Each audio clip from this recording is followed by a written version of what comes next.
Good morning, delegates. Long-time listener, first-time speaker. While some members here will not yet be dealing with People Point, if they ask their colleagues that are, they will find there is a general level of dissatisfaction and frustration, both with the method of processing queries and the long wait for responses.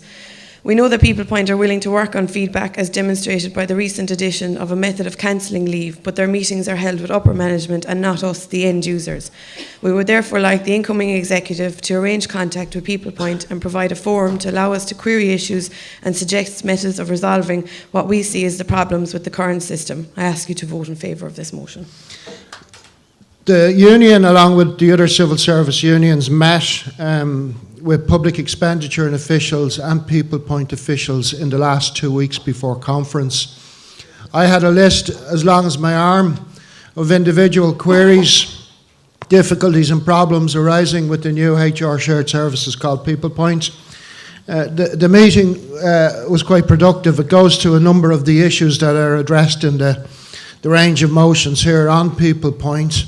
Arising from that meeting, there will be a comprehensive report going to the next executive committee, setting out some answers on some of the key issues, including the thorny question of the fact that the time and attendance systems in some departments don't speak to the technology platform and People Point, and they have to do all sorts of issues to bridge that problem, and that's been worked on. Just to say that our delegates are actually going to address the next 3 motions as well, because we equally see the combined as an awful attack on our office.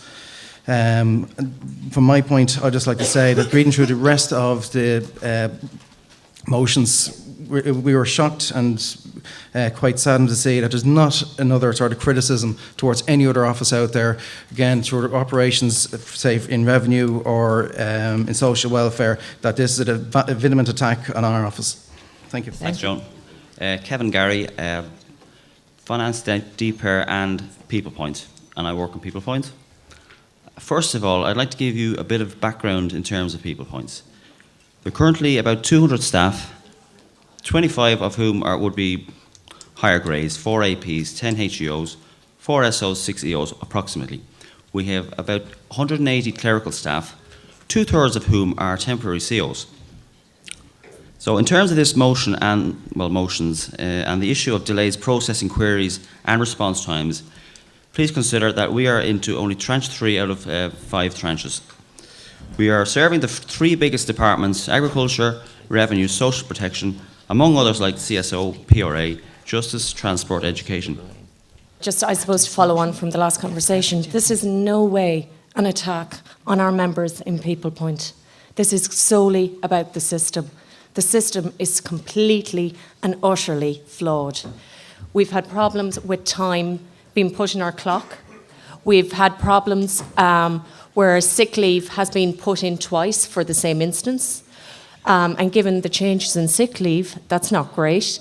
The case number problems, the misinterpretation of legislation. I have another motion coming up, and I'll go more into that about the misinterpretation of legislation.